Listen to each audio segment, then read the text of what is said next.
Hello అండి, అందరికీ నమస్కారం. మీకు ఒక కథ చెప్తా. అందరికీ తెలిసిన కథే, కానీ ఒకసారి వినండి. దాంట్లో రాజకీయం కూడా ఉంది. ఒకతను మేకపిల్లని చంకన పెట్టుకుని రోడ్డున పోతుంటాడు.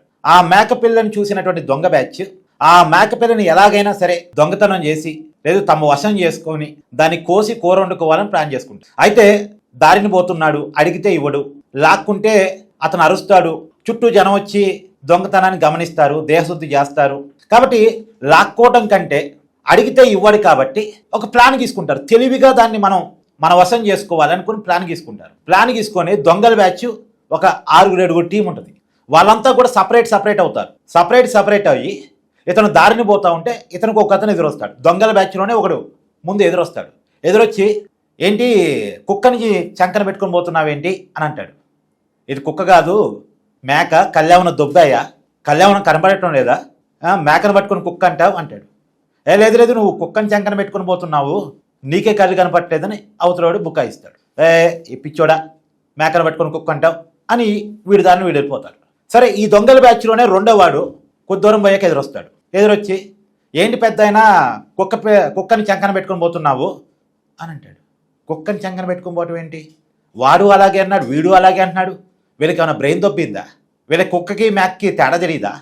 ఇది మేకపిల్ల కదా, మేకను పట్టుకుని కుక్క అంటావేంటి అసలు అని చెప్పేసి ఇతను బుకాయించేసి తన దారిని తను వెళ్ళిపోతుంటే మూడో వ్యక్తి కూడా ఎదురవుతాడు. ఈ దొంగల బ్యాచ్లోనే అందరూ కూడా విడివిడిగా కావాలని ఈ మేకపిల్లని చంకన పెట్టుకొని పోతున్న వ్యక్తికి ఎదురవుతుంటారు. కావాలనే, ఇదంతా ప్లాన్లో భాగం. మూడో వ్యక్తి కూడా ఎదురొచ్చి ఏం పెద్ద అయినా కుక్క పిల్లని చంకన పెట్టుకొని పోతున్నావు, జాగ్రత్త కరిసిద్ది అంటాడు. జాగ్రత్త కరిసిద్ది ఏంటి? కుక్క పిల్ల ఏంటి?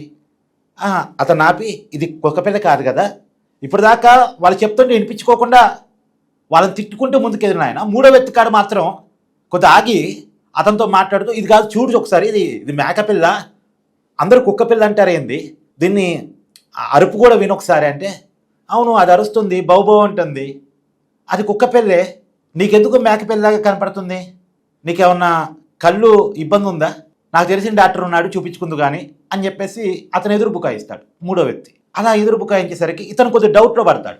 అప్పుడు దాకా ఇద్దరి దగ్గర గట్టిగా వాదించిన వ్యక్తి, ఇద్దరిని తిట్టిన వ్యక్తి మూడో వ్యక్తి కాడికి వచ్చేసరికి కొద్దిగా డౌట్లో పడతాడు. నా దగ్గర ఉంది కుక్కపిల్ల మేకపిల్ల.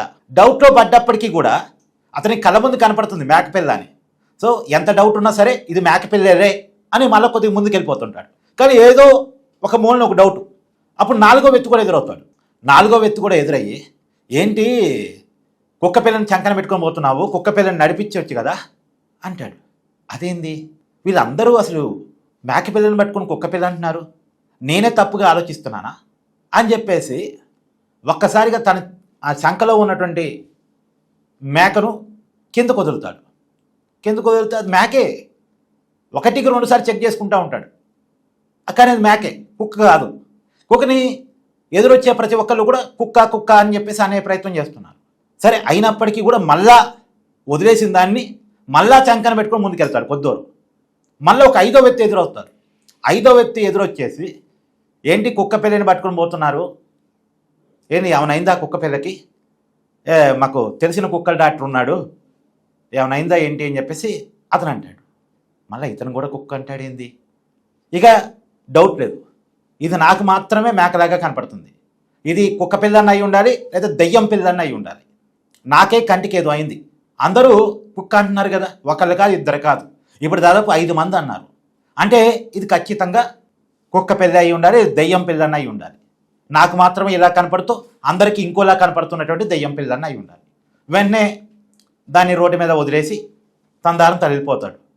మళ్ళీ నన్ను ఏం చేసిందో ఏంటో అని చెప్పేసి భయంతో అతను రోడ్డు మీద వదిలేసి వెళ్ళిపోగానే ఎదురుగా వచ్చిన 6వ వ్యక్తి కూడా చూసి ఏంటి కుక్కను అట్టా వదిలేసిపోతున్నావు అంటాడు. అప్పుడు ఇంకొద్దిగా నిజమే, ఇది కుక్కే, ఇది మేకైతే కాదు, ఇది కుక్కే అని చెప్పేసి మరింత వేగంగా అతను వెళ్ళిపోతాడు. తన చంకలో ఉన్నటువంటి మేకపిల్లని రోడ్డు మీద వదిలేశాడు కదా, దాన్ని అలాగే వదిలేసి ఇంకాస్త వేగంగా అతని ఇంటికి వెళ్ళిపోతుంటాడు. చివరికి వీళ్ళంతా కలిసి మళ్ళా ఈ మేకపిల్లని తీసుకొని కోసుకొని కూర వండుకొని తింటారు. సో ఒకతన్ని ఎలా మాయ చేయగలరు అంటే, ఒక అబద్ధాన్ని ఒకరు చెప్తే నమ్మరు, అదే అబద్ధాన్ని 10 మంది 10 సార్లు చెప్తే, 10 రకాలుగా చెప్తే, ఒకతనేమో కుక్క పిల్లని చంకలో పెట్టిపోతున్నా ఉన్నాడు. ఇంకొక అతనేమో అది కరిసే ప్రమాదం ఉంటుంది చంకలో పెట్టుకుంటే అని భయపెట్టాడు.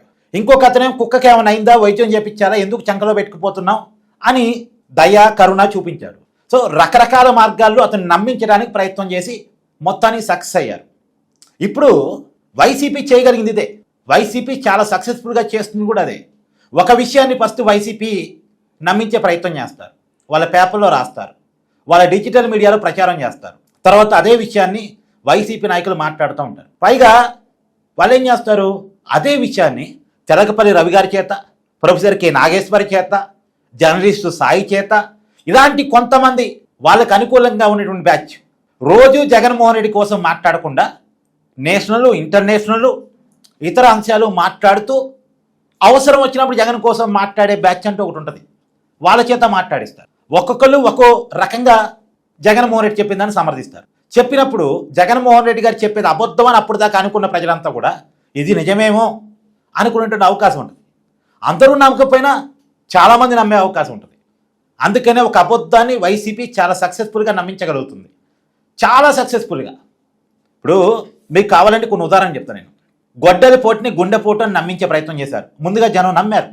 తర్వాత అది గొడ్డలి పోటు అని తెలిసిన తర్వాత కూడా చంద్రబాబు నాయుడు గారి మీదకి నెట్టే ప్రయత్నం చేశారు. అది నమ్మారు, దాన్ని నమ్మించగలిగారు. తర్వాత సునీత గారు పోరాటం చేస్తున్న తర్వాత, న్యాయ పోరాటం, సిబిఐ కూడా ఎంక్వైరీ వేయించుకున్న తర్వాత, అప్పుడు వైసీపీ నాయకుల పేర్లు బయటకు వచ్చిన తర్వాత దాన్ని మళ్ళీ సునీత గారి మీద నెట్టే ప్రయత్నం చేశారు.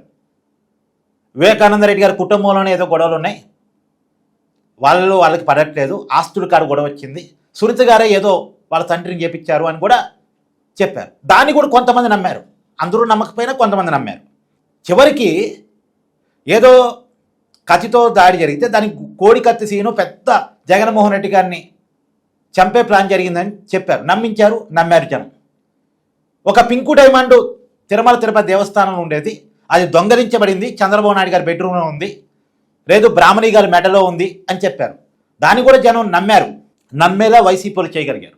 పైగా 2019 ఎన్నికల కంటే ముందు గతంలో చంద్రబాబు నాయుడు గారు ఆంధ్రప్రదేశ్ ముఖ్యమంత్రిగా ఉన్నప్పుడు కమ్మ వాళ్ళకి పోలీస్ ప్రమోషన్స్ విపరీతంగా ఇస్తున్నారు అని చెప్పేసి చెప్పారు, దాన్ని నమ్మించారు. ఇవన్నీ అబద్ధాలే, ఏది నిజం కాదు, ఏది నిజం కాదు, అన్నీ అబద్ధాలే. మొన్న ఎన్నికలప్పుడు కూడా గులకరాయి తగిలిందని ఒకటి, ఇలా రకరకాలుగా చాలా విషయాలు నమ్మించే ప్రయత్నం చేశారు. ఇప్పుడు వైసీపీ ఒక దాంట్లో దొరికిపోయింది. తిరుమల తిరుపతి దేవస్థానంలో నకిలీ నెయ్యి వాడినటువంటి విషయంలో వైసీపీ దొరికిపోయింది.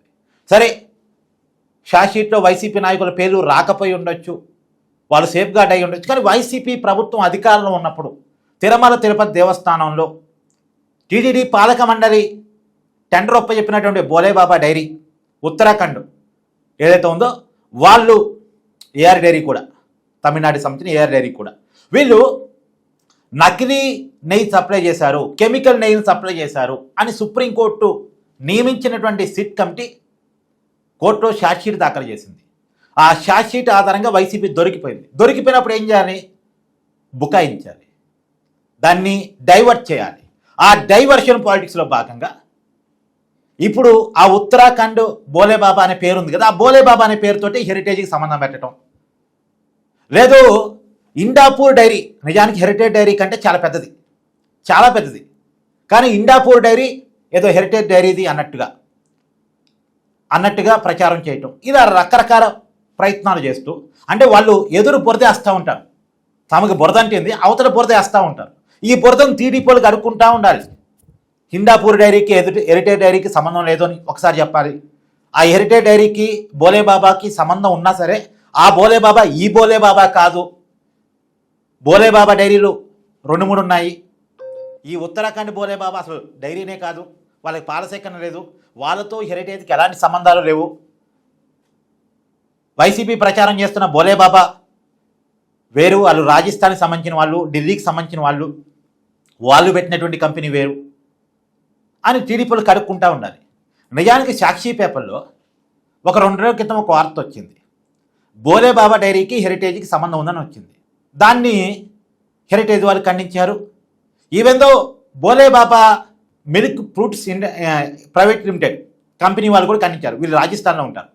నిజానికి నకిలీ నెయ్యి సప్లై చేసినటువంటి బోలేబాబా వేరు, మేము వేరు, వాళ్ళకి మాకు సంబంధం లేదు, అసలు వాళ్ళు ఎవరో కూడా మాకు తెలియదు, వాళ్ళ డైరెక్టర్స్ వేరు, వాళ్ళ ఓనర్స్ వేరు, మా డైరెక్టర్స్ వేరు, మా మేనేజ్మెంట్ వేరు, మేము ఏ దేవాలయానికి నెయ్యి సప్లై చేయమని వాళ్ళు చెప్పారు. వాళ్ళు చెప్పడమే కాదు, ఈ వార్త రాసిన సాక్షి పేపర్కి నోటీసులు కూడా పంపిస్తామని చెప్పారు. హెరిటేజ్ వాళ్ళు చెప్పారు, ఆ బోలేబాబా వాళ్ళు చెప్పారు. వారు చెప్పగానే సాక్షి పేపర్లో వివరణ ఇచ్చుకున్నారు. అవును నిజమే, ఈ బోలేబాబా వేరు, ఆ బోలేబాబా వేరు అని సాక్షి పేపర్లోనే ఏ పేపర్లో అయితే వార్త రాశారో అదే పేపర్లో వివరణ ఇచ్చుకున్నారు. కానీ ఆ వివరణ చేరేలోపు అబద్ధం జనానికి పోయిందిగా. ఆ వివరణ పక్కకు పోయింది, వైసీపీ చెప్పించిన అబద్ధం ముందుకు వచ్చింది. ఇప్పుడు సాక్షి పేపర్ అంటే రేపు నోటీసులు వస్తాయి కాబట్టి, ఇబ్బందులు ఎదుర్కొంటుంది కాబట్టి వాళ్ళు రాయటం ఆఫ్ చేశారు. కానీ డిజిటల్ మీడియాలో రాస్తున్నారు. వైసీపీ నాయకులు ఉపన్యాసాల్లో చెప్తున్నారు.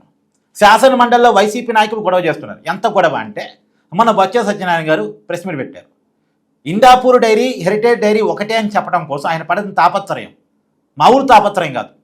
ఇప్పుడు చీజ్ ప్యాకెట్ తీసుకొచ్చి ఇదిగో నెయ్యి ప్యాకెట్, ఇదిగో ఈ నెయ్యి ప్యాకెట్ మీద మ్యానుఫ్యాక్చర్డ్ బై ఇండాపూర్ ఇండస్ట్రీ అని ఉంది, ఇదిగో ఇది హెరిటేజ్ వాళ్ళు అమ్ముతున్నారు, కాబట్టి ఇండాపూర్ డైరీ హెరిటేజ్ డైరీ ఒకటే, అక్కడి నుంచే హెరిటేజ్ డైరీ నెయ్యి తీసుకుంటుందని చెప్పారు. సరే కల్తీ అయినా సరే ఏ సంస్థ మరి చేసిందంటే ఈ సంస్థలు ఇవ్వండి. ఏది నా నెయ్యి ప్యాకెట్ ఏది,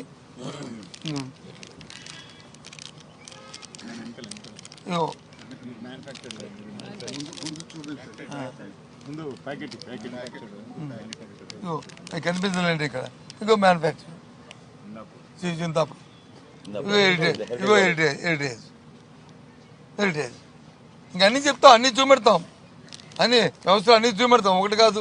తీరా సీన్ కట్ చేస్తే ప్రజలందరూ చూసారు అది నెయ్యి ప్యాకెట్ కాదు, చీజ్ ప్యాకెట్.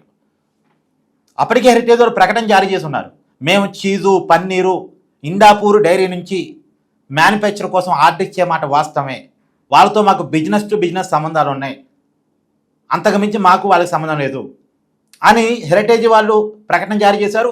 ఇండాపూర్ వాళ్ళు కూడా ప్రకటన జారీ చేశారు. ఇండాపూర్ డైరీ వాళ్ళు కూడా. అదే ఒక దాదాపు ఒక 25 ఏళ్ల అనుభవం ఉన్నటువంటి సంస్థట, ఇప్పటిది కాదు, అది చాలా సుదీర్ఘ అనుభవం ఉన్నటువంటి డైరీ అది. వాళ్ళు ఏం చెప్తున్నారు, కేవలం హెరిటేజ్కే కాదు స్వామి, మేము అమూల్కి సప్లై చేస్తాము, రకరకాల ఇండస్ట్రీలకి రకరకాల వాళ్ళకి సప్లై చేస్తాం మేము, ఇది cheese and paneer Dodda dairy వాళ్ళకి రకరకాల వాళ్ళకి కూడా సప్లై చేస్తాము, మాకు హెరిటేజ్కి ఏం సంబంధం, మాకు వాళ్ళకు ఉన్నది బిజినెస్ టు బిజినెస్ సంబంధం మాత్రమే అని వాళ్ళు చెప్పారు. కానీ వాళ్ళు ఏం చెప్తున్నా సరే వైసీపీ నాయకులు ఫస్ట్ ఇలా చెప్పే ప్రయత్నం చేస్తారు, ఇలా ప్రచారం చేసే ప్రయత్నం చేస్తారు. తర్వాత నోటీసులు అనేసరికి వీళ్ళు కామవుతారు. వీళ్ళు కామయ్యేసరికి మేధావులు పుట్టుకొస్తారు. మేధావులు ఏం చెప్తారు, వైసీపీకి టీడీపీకి మధ్య రాజకీయ యుద్ధం నడుస్తుంది అంటే దీన్ని రాజకీయ యుద్ధంగా మారుస్తారు. అసలు విషయాన్ని పక్కకు తీసుకెళ్తారు. ఏది తిరుమల తిరుపతి దేవస్థానం నకిలీ నెయ్యి ఇష్యూని పక్కకు తీసుకెళ్తారు, డైవర్ట్ చేసి పడేస్తారు. ఇది టీడీపీ వైసీపీ మధ్య నడుస్తున్న రాజకీయ యుద్ధంగా మారుస్తారు. ఆయన దేవస్థానం మీద మీ రాజకీయాలు ఏంటి అని మాట్లాడతారు. ఈ రాజకీయాన్ని వైసీపీ స్టార్ట్ చేస్తుంది, మళ్ళీ వైసీపీని కూడా తిడుతున్నట్టే వైసీపీని తిడతారు. ఈ రాజకీయాలు ఏంటి, ఈ రాజకీయ యుద్ధం ఏంటి, అసలు దేవుని రాజకీయాల కోసం వాడుకుంటారా, ఇది వదిలేయండిగా, ఇష్యూని మర్చిపోండిగా, ఇష్యూ మీద ఎవరు మాట్లాడకండి, మీ దేవుణ్ణి రాజకీయాలు లాగుతారా, మా దేవుణ్ణి మా మనోభావాలతో మీరు ఆడుకుంటారా, ఇలా మాట్లాడి ఇష్యూ మొత్తాన్ని క్లోజ్ చేసి వైసీపీని సేవ్ చేస్తారు. ఇది వైసీపీ ఆడుతున్న ఒక రకమైన గేమ్ ప్లాన్. సూపర్ కదా, అదుర్స్ కదా. అక్కడ దొంగలు గెలవగలిగారు, ఇక్కడ వైసీపీ కూడా సక్సెస్ఫుల్గా గెలవగలుగుతుంది. ఇప్పటివరకైతే సరే పోయినసారి ఎన్నికల్లో పప్పులు ఉడకలేదు, కానీ ప్రతిసారి వైసీపీ కొంత బాగానే చేయగలుగుతుంది, బాగానే మేనేజ్ చేయగలుగుతుంది, బాగానే ప్రజల్ని నమ్మించగలుగుతుంది, డైవర్ట్ చేసుకోగలుగుతుంది ఇష్యూస్ నుంచి. సో మీ అభిప్రాయాన్ని కూడా కామెంట్ రూపంలో తెలియజేయండి. Thank you.